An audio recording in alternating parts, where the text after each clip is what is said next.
Jen's telling me I can't have tuberculosis because I have another wedding this weekend. Okay. She is a powerful woman. Yeah. No fatal diseases until after wedding season. And the home of the brave.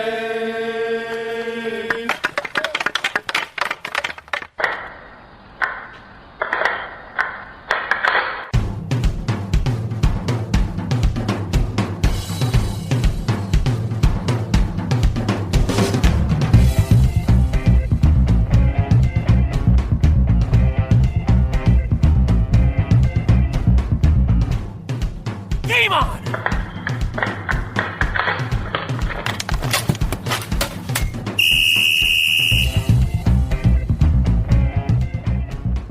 Welcome to episode 33 of the Hit the Deck podcast, where we talk deck hockey, street hockey, ball hockey. It's hockey in sneakers. And hockey on skates is in full swing. We are in the second week, I believe, of the NHL season, or maybe the third. Maybe we just started the third week. I guess we just started the third week of the NHL season.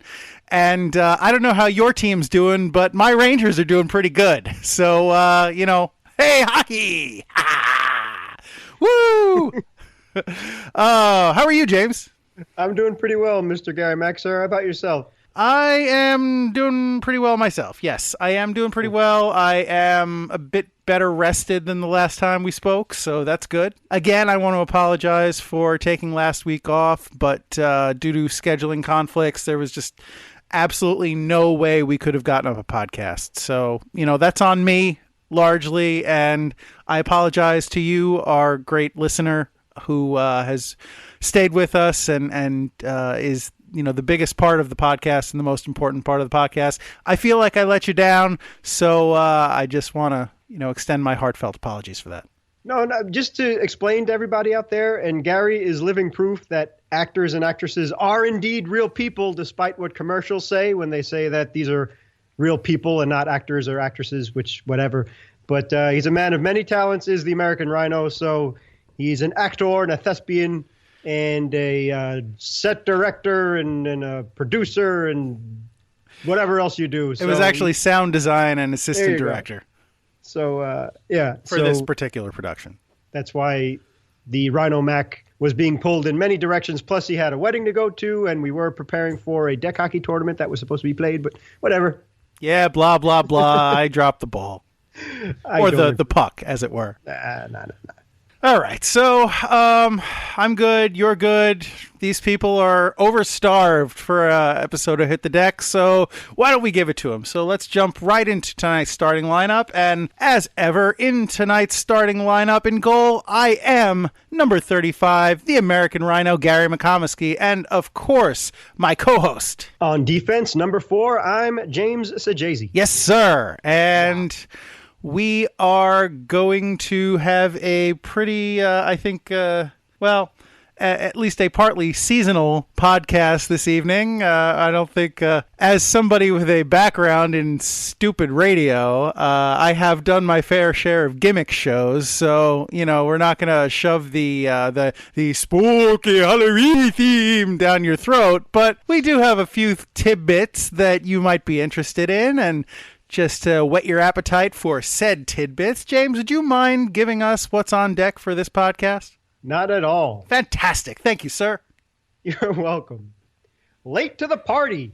It took just about 8 months since it was released, but I finally saw the movie Deadpool a couple of weeks ago on HBO.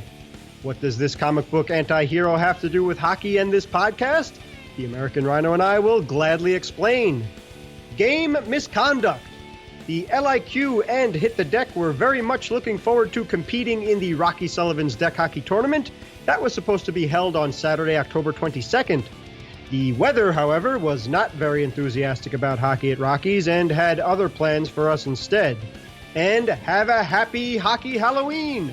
Halloween is almost upon us, like the American Rhino said, so if you need any last-minute costume ideas, Gary and I have you covered with some brilliant hockey-related options. And that's what's on deck. Thank you, sir. You're welcome. All right, so Deadpool. It took you 8 months to watch Deadpool? Yep. I went to the box for that. So my cheap self, I did not go to see it when it was released. I believe it came out Valentine's Day. Yeah, I think you're right. Yeah, it was a movie it was a date movie. Yeah, well, sure. I mean, if you've seen it, there were scenes of intimacy. Well, if you can call it that. So, it's about a relationship. It's one of the, it's like a romantic comedy, basically. You know what? It can be described as that, so that's true. We will get into the rating later on, but right, what it has to do with hockey and this podcast are the reasons being that I'm admitting that it took me 8 months to see the movie because it was so cool to be mentioned on this podcast about the references.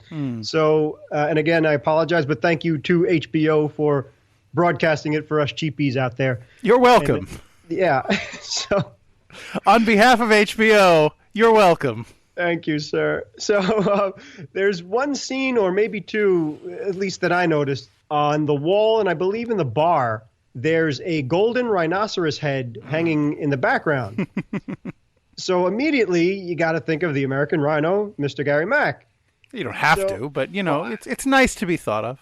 I did. So if we had a Vezina Trophy, and for anybody who's not familiar with what the Vezina Trophy is, that is for the NHL most valuable goalie of the league in the whole league. So only one man can win that. So it's a very coveted and well-earned trophy. But if the LIQ had a version of the Vezina, it would have to be a golden rhino head. It's sweet that you say that, but, the more I think about that, while that would be awesome, if I didn't win that, I would be crushed.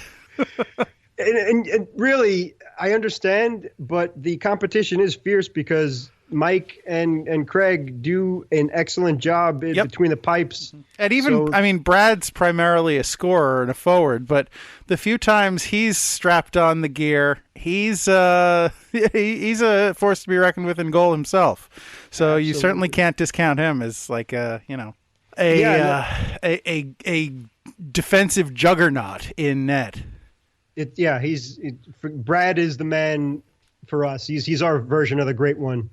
Or John Tavares, since he's an Islander fan, and he's a pretty darn good player, too. So he's like Babe Ruth in reverse. Really, the man, he could do it all, and he's proven it, too. And high praise coming from a goalie of Gary Mack's stature. But, yeah, if you couldn't win it, I'd understand that you'd feel crushed, but it wouldn't be something to be ashamed of because the competition is so fierce, and Mike's really darn good. And most times, for whatever reason, I'm going against Mike, so I could definitely vouch for how tough it is to score on him. And the same thing with Craig, too. If people aren't familiar with Craig, an interesting thing is that he uses a baseball glove as a catching glove, and he's a lefty, so I think it's not even a left-handed glove.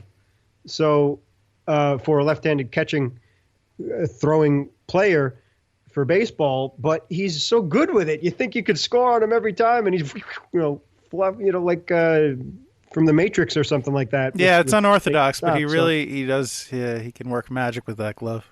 So we the LIQ, in terms of deck hockey, we are stacked in the goalie position, but you should have the edge since you are the American Rhino. That would give you. In my own defense, I don't think Mike or Craig have an American Rhino painted on their mask. So that's true. So if there's a bias, it's purely coincidental, okay. and blame Deadpool for it, okay? So, thanks, Deadpool. But Deadpool does redeem himself. Yeah. If you wouldn't mind telling us what he threatens a bad guy with. Oh, well, for whatever reason, they wind up in a hockey rink, and he's trying to get information out of this goon who he has incapacitated on the ice, and he threatens to run him over with a Zamboni. Eventually. Zambonis don't move very quickly, so he's at one end of the ice and the other guy's kind of crawling away, bleeding all over the ice, and he's trying to get if you've seen the scene, it's entertaining. Yes, and any hockey fan would definitely appreciate it because we all love and appreciate the Zamboni anyway. Who doesn't love a Zamboni? You got me. I don't want to meet that person. Let's just put it that way. Communist. No, you know what? I shouldn't even say that. I bet even communists love Zambonis. That's right. You know what? You know, they play hockey, so. That's true. They play it pretty darn well, too. That's so what I hear. Our 1980s U.S. was showing. But anyway. Yeah, really. But as Gary was saying, the movie Deadpool, it is rated R. Arr! Sorry, it's not a pirate movie. I don't know why I did that. Personally, I think that's a very generous rating. Let's just say that if it were an NHL game, to use this analogy, that the refs would, quote, let them play. Mm-hmm.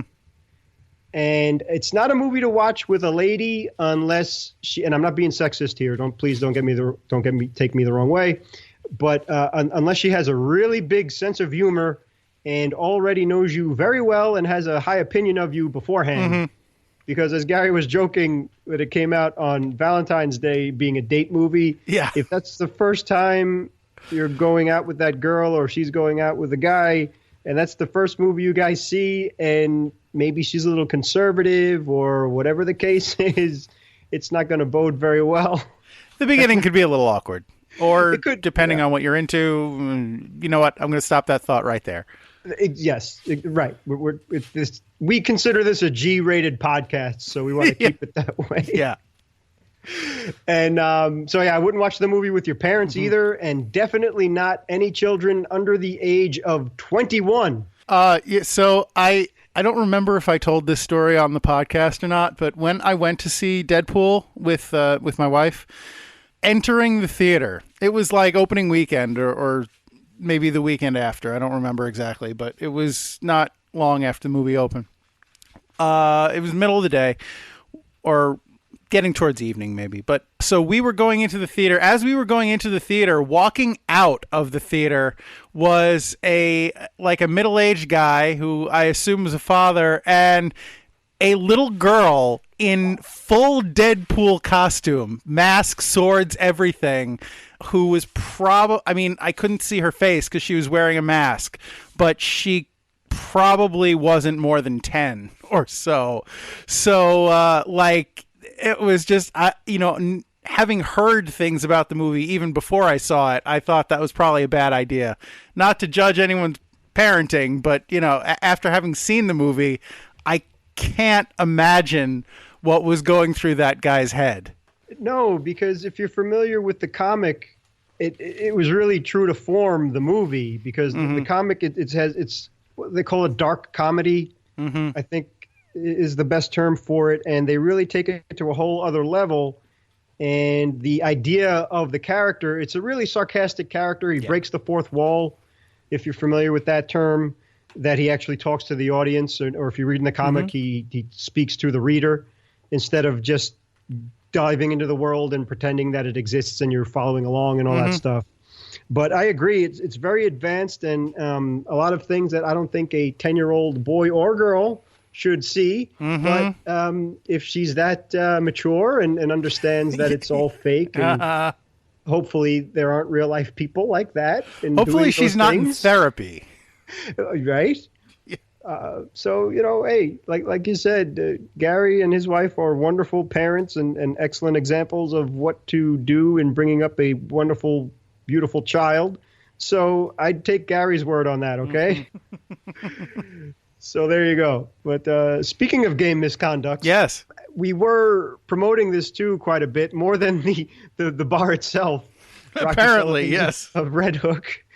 But Brad set up on our Facebook page and on the LIQ website a link to the Rocky Sullivan's tournament, the biannual now. There's one in April and one in October, the DEK hockey tournament, which is labeled Hockey at Rockies. And we did speak in depth of the April tournament, which we did participate in and such. But the October one came along on October 22nd, and a lot of us were preparing for it and practicing for it and really looking forward to playing, especially the fact that the LIQ couldn't get together for whatever multiple reasons, because that always seems to be the case before going into a tournament when we should practice and get our legs beneath us. But hey, whatever.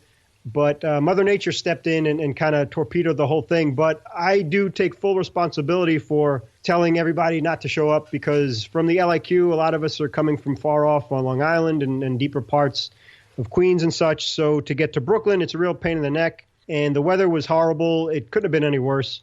Well, it could have been. It did let up raining a little bit, but it was overcast. The night before it had rained. It was really wet to begin with. It was really windy and cold, much like the conditions back in April, which Gary and I participated and a couple of other of our friends did as well in the LIQ. But as I was saying last time, I was whining about it an awful lot, and the rain didn't let up, and some of us got sick, namely me.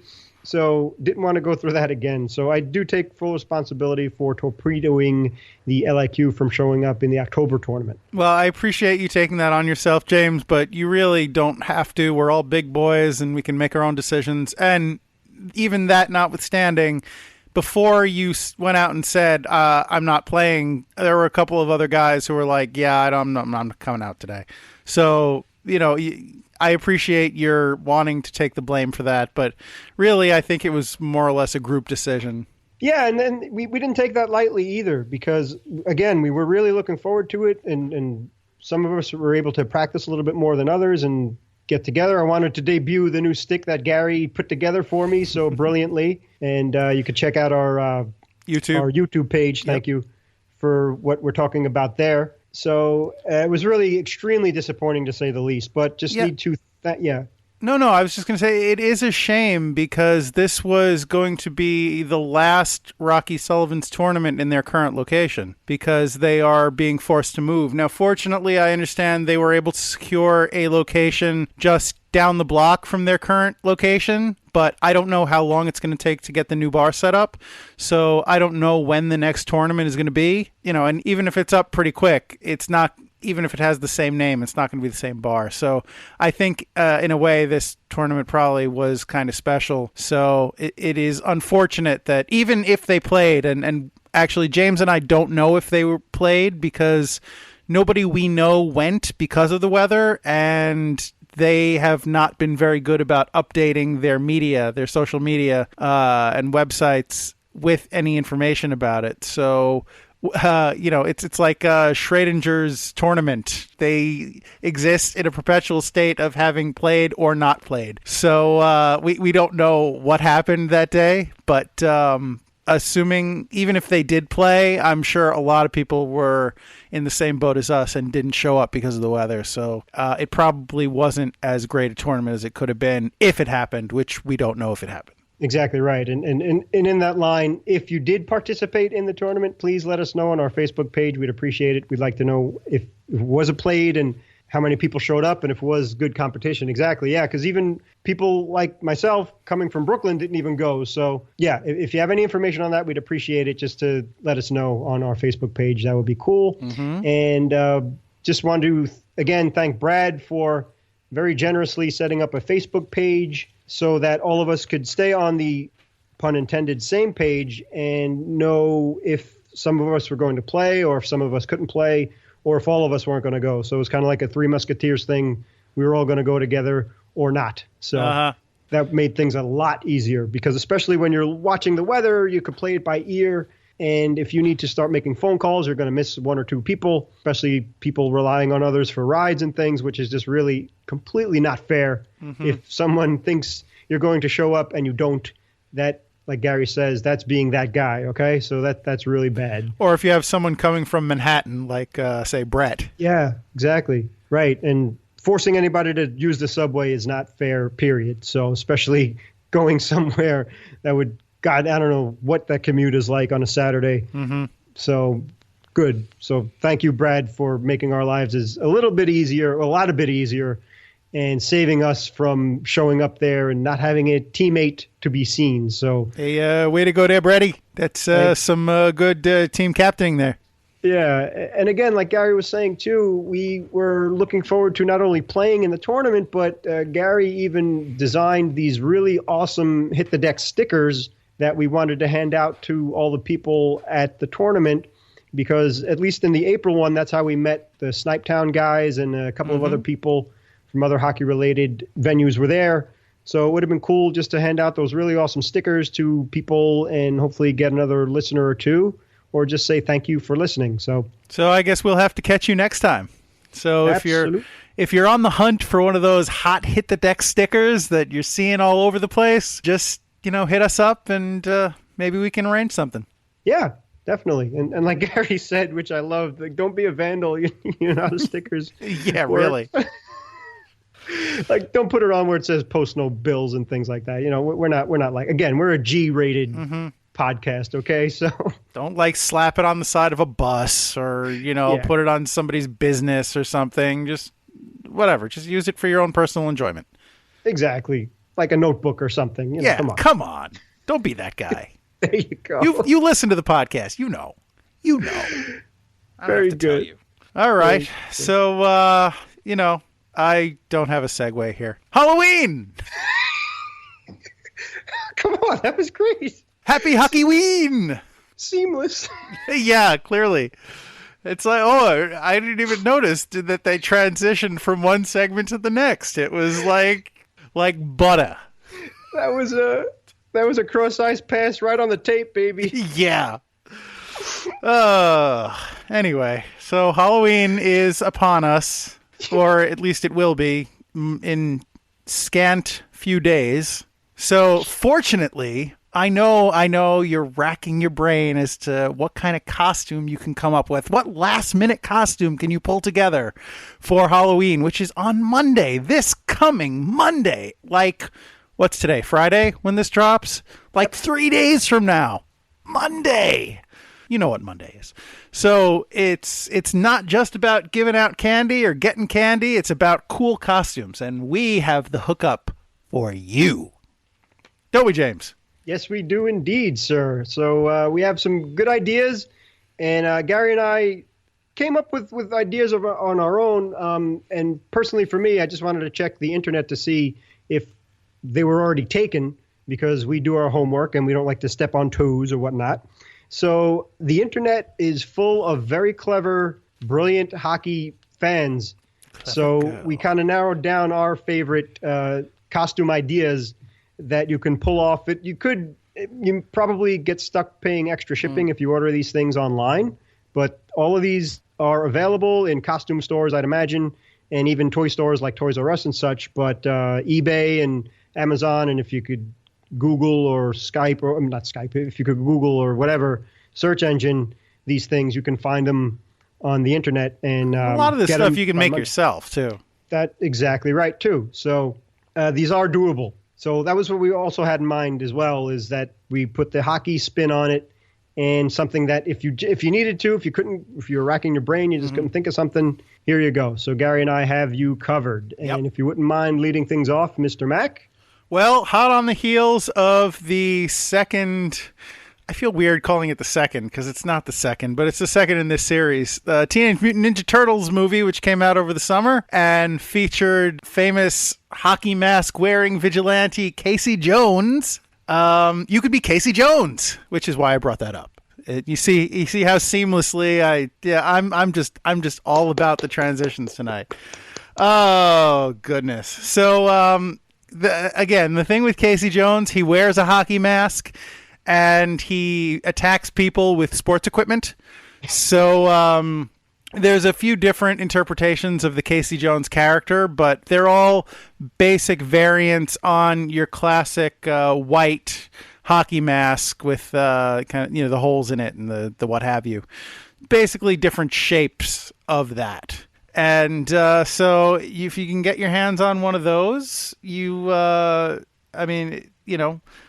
think I grew up at least watching the Teenage Mutant Ninja Turtles cartoon, but I also have a warm place in my heart for the movie, the Teenage Mutant Ninja Turtles movie, not the Michael Bay one that came out a few years ago, or I guess if we're talking about Casey Jones, the one that just came out this summer, which I haven't seen. I'm talking about the one from the 90s, the Teenage Mutant Ninja Turtles live action movie with guys in suits, like rubber suits, not like zoot suits or, fancy. It wasn't a fancy dress movie. It was, what am I talking about? Casey Jones. Guy but he's got like he's a vigilante, but he's not he's not one of these guys that dresses up in a sleek suit like Batman or Iron Man or something like that. He's he's a guy that dresses in some pants, gray sweatpants and white sneakers and actually, James, you wrote up the description for this. What's a gray Henley shirt? What's a Henley shirt? Like a Don Henley shirt? Like a shirt that Don Henley wears? Is that what that is? I enjoy the Eagles. I love the Eagles. Why not? That's definitely cool. All right, so if you can track down Don Henley, get one of his shirts. That might be a little expensive, so maybe just try and find a replica of Don Henley. Okay, hold on. Okay, sorry. I wouldn't object to wearing an Eagle shirt by any means. Okay. But I think a Henley shirt that I was referring to. Yes. And again, I agree with you, Gary. I used the 1990 template of Casey Jones. A Henley shirt, I think it's a long sleeve, like sweatshirt with just buttons on the top. So instead of being a full button down, there's just like a few buttons on the top in long sleeves. So kind of like a sweatshirt, but merging a button-down dress shirt with a sweatshirt. And over that, you can wear like a denim jacket. Exactly. And so Casey Jones, like I said, he's a few different styles of masks. So, whatever suits your needs aesthetically and financially, you can you can be flexible with that. And he has kind of long black scraggly hair. So if you've got that, cool. If not, I'm sure you can find a wig cheaply enough this time of year. And if not, then, you can also do a crew cut. And as far as your accessories, you will want some sporting equipment worthy of a beatdown, like a hockey stick. You can, if you want to get something cheap, you can get a Milek goalie stick, which is not expensive at all, like $10 or $15, or you can just get a regular forward stick, which you can probably get pretty cheaply as well.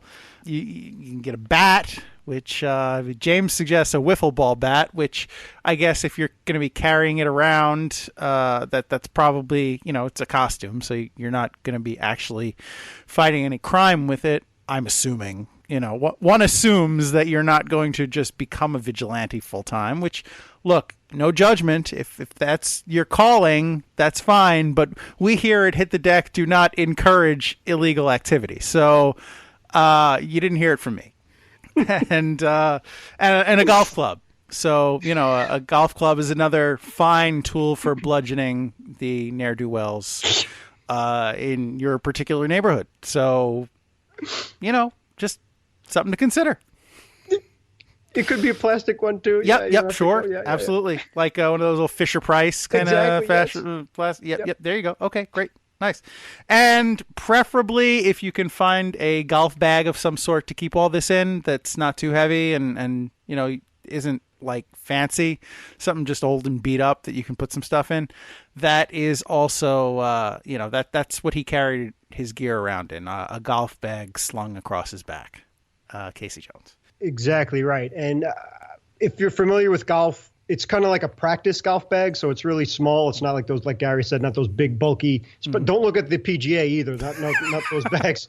Casey Jones didn't have a caddy. No, yeah, you could to haul around his stuff.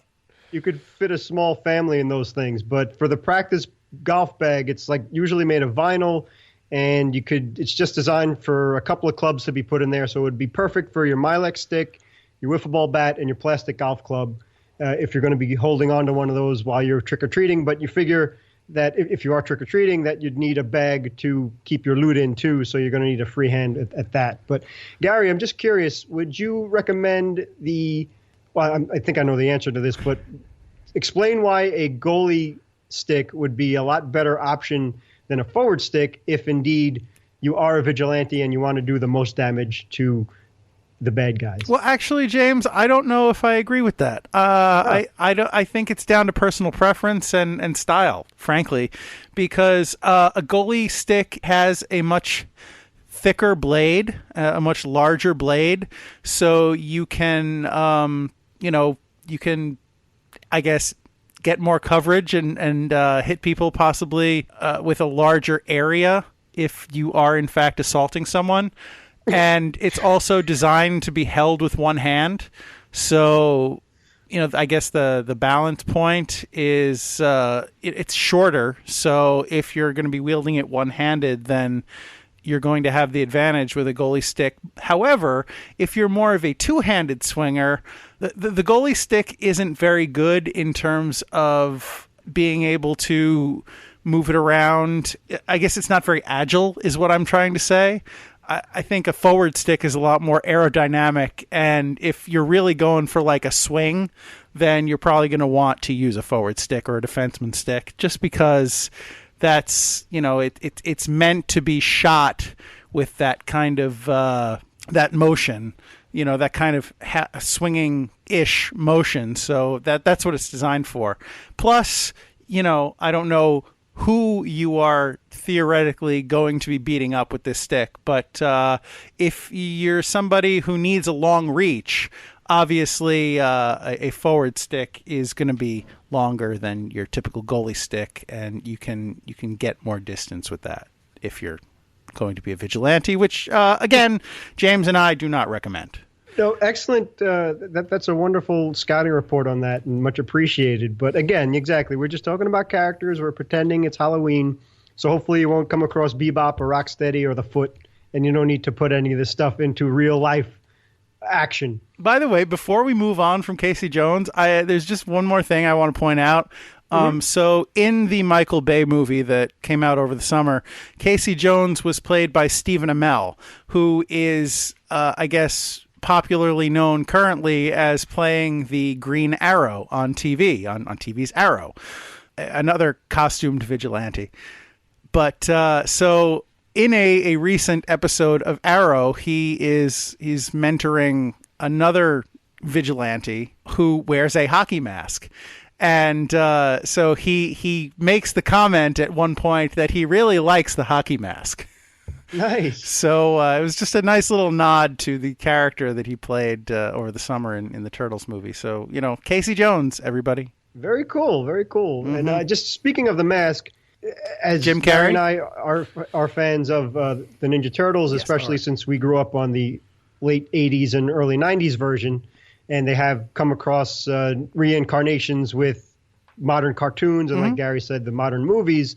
So there are different styles, slightly different styles to the Casey Jones masks. But for the older one, it was a distinct looking mask. So it was really specific looking. The modern version, which we've seen, and the prices online range from as low as $30 to about $100, depending on the detail and such.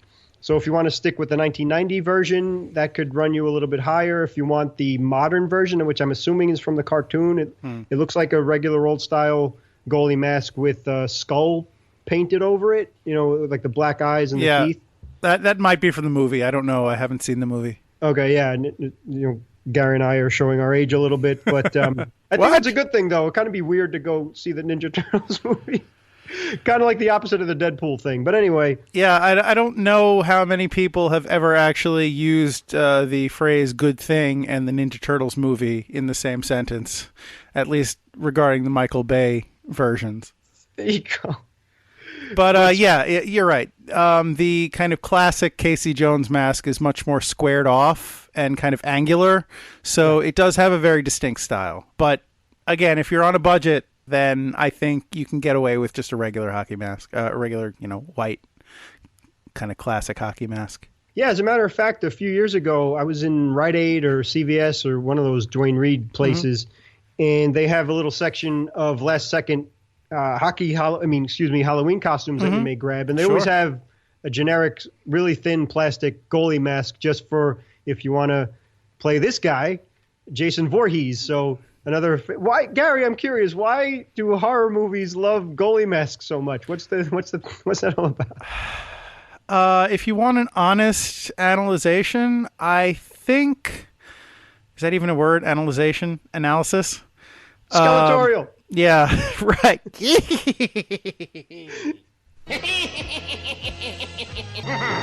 So I think it probably has to do with the fact that the hockey mask has eye holes and some, some features of the human face, but it's also mostly hidden and just kind of expressionless. So it gives the sense of a humanoid face, but it also, I think there's a sense of terror with the fact that it's completely unreadable and completely like stoic looking. So I suspect there's just something psychologically that is very intimidating about that kind of mask that lends it to that genre. Well said. As a matter of fact, as Gary was explaining that so beautifully, when we had Mike on a bunch of Hit the Decks ago, we mentioned his evolution of his mask, and one of them that he does own is a blacked out old style goalie mask along those lines of Jason Voorhees and Casey Jones, and it is very intimidating. So I agree with that. That makes sense. As I told Mike, that mask is freaking terrifying. So if he ever wants to bust that out. The downside is that since Mike wears glasses, he can't actually see when he wears the mask. So, that's a bit of a disadvantage for a goalie. Well, maybe that evens things out a little bit if we're all terrified and not going near him. So, but getting back to the Jason mask of the Friday the 13th fame, you can buy, again, the mask is key, just like for Casey Jones. You can buy a really great looking Jason mask along with a torn jacket and messy looking shirt thing online for about $30 all told, but you're on your own for the fake machete and the jeans and the boots. So yeah. All right. But the mask, you got it. So it's there is some crossover between the Jason costume and the Casey Jones costume. So if you've got a couple of parties to go to and you want to change things up a little bit, then, you're halfway to another costume. Excellent point. That's very true. So another scary threesome in terms of hockey and Halloween. Didn't we say this was a G-rated podcast? Pardon me? I said, didn't we say this is a G-rated podcast? We did. All right. So 2 minutes for me. Anyway, moving on. I think every hockey fan is familiar with the Hansons of, the Charlestown Chiefs. Thank you. The movie Slapshot. We're all familiar with this. Anyway. Well, thank you, Gary. Great save again. Appreciate it. That's fine.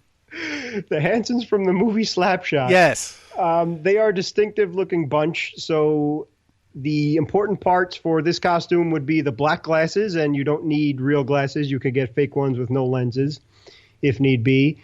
Like we said before, the long black hair. If you are blessed with long black hair, I'm very jealous of you. If not, like Gary said, you could probably find a good wig out there in a Halloween shop or something. Don't forget the foil for your knuckles. That's very important for the Hansons. And the Chiefs jersey itself are all key. Yeah, and if for some reason you're not familiar with the Hansons and the movie Slapshot, think Garth from Wayne's World, but meaner. Perfect. Wow, excellent analogy.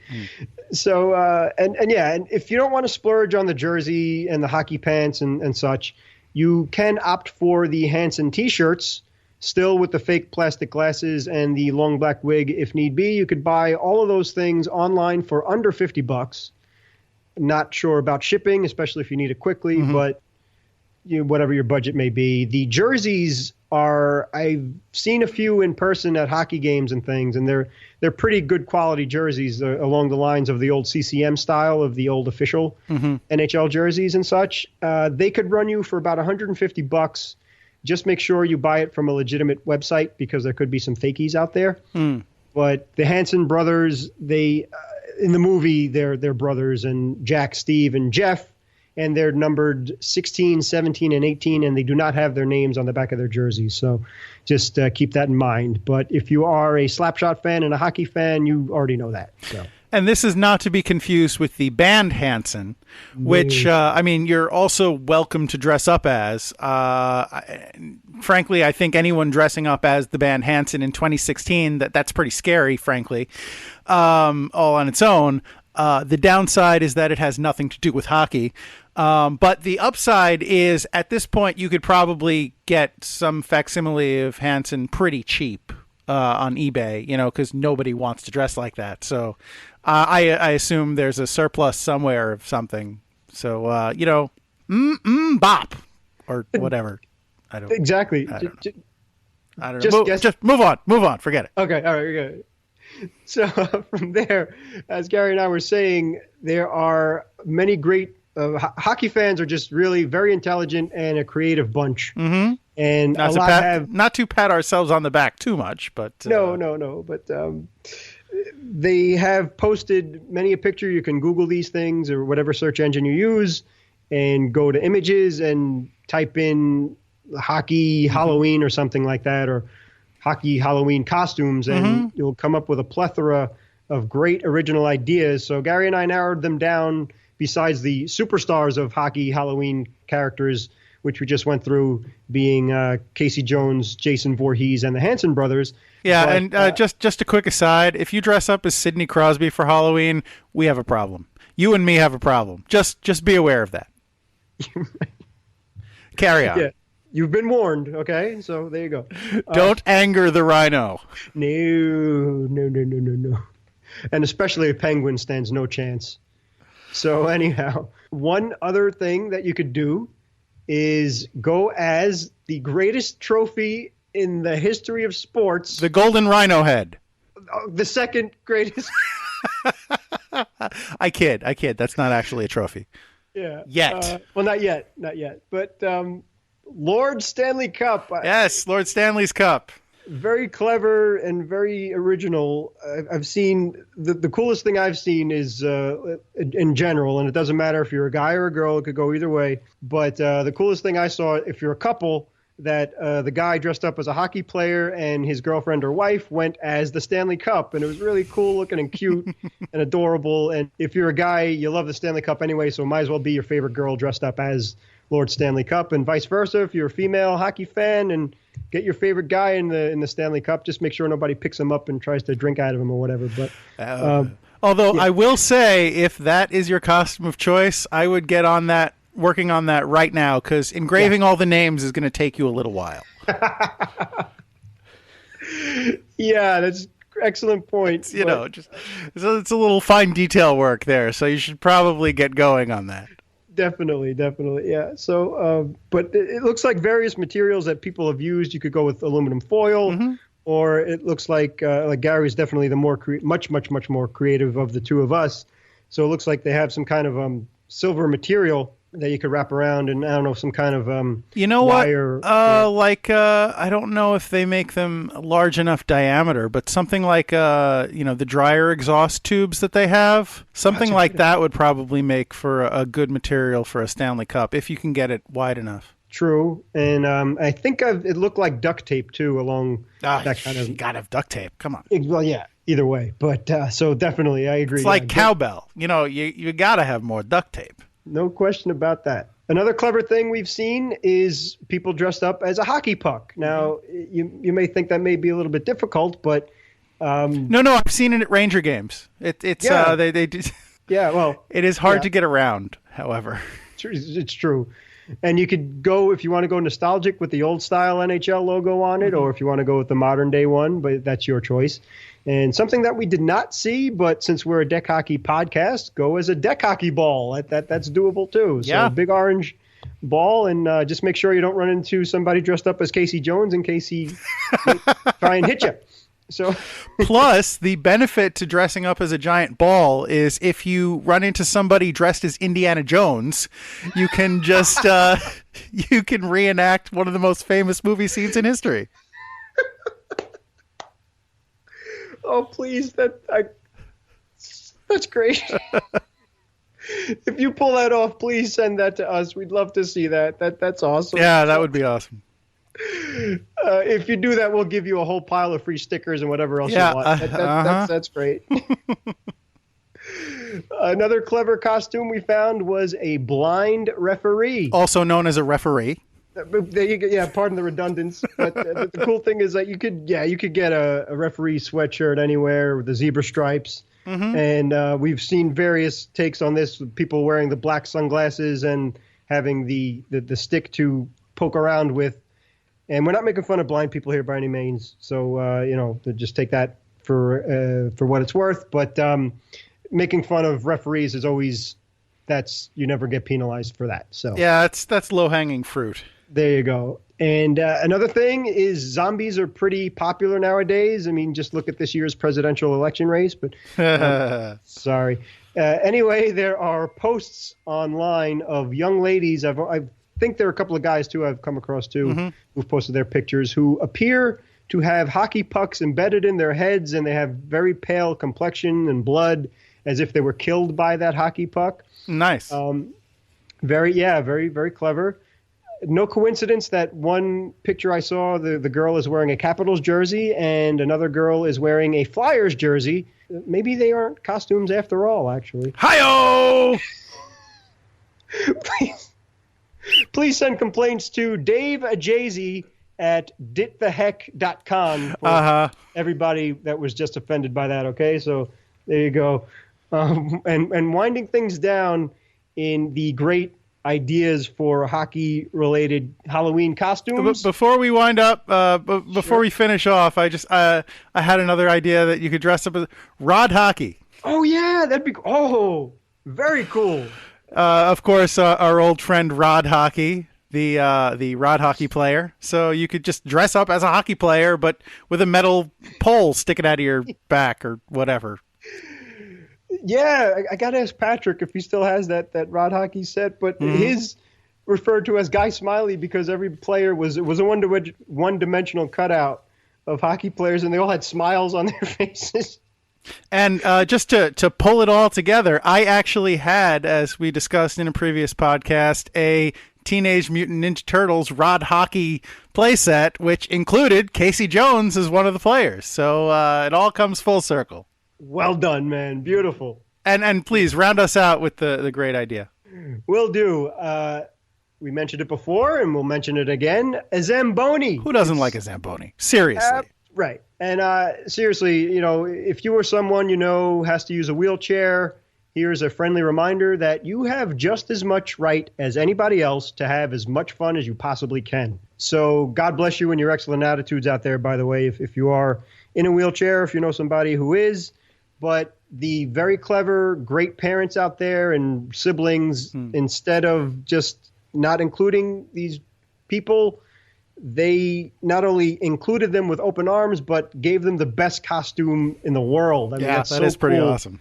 So it's a great example of positive life and how special these people are, that they have a harder road to go down than most of us. So having that creativity and sense of humor and great, wonderful attitude, you go as a Zamboni. That's so cool.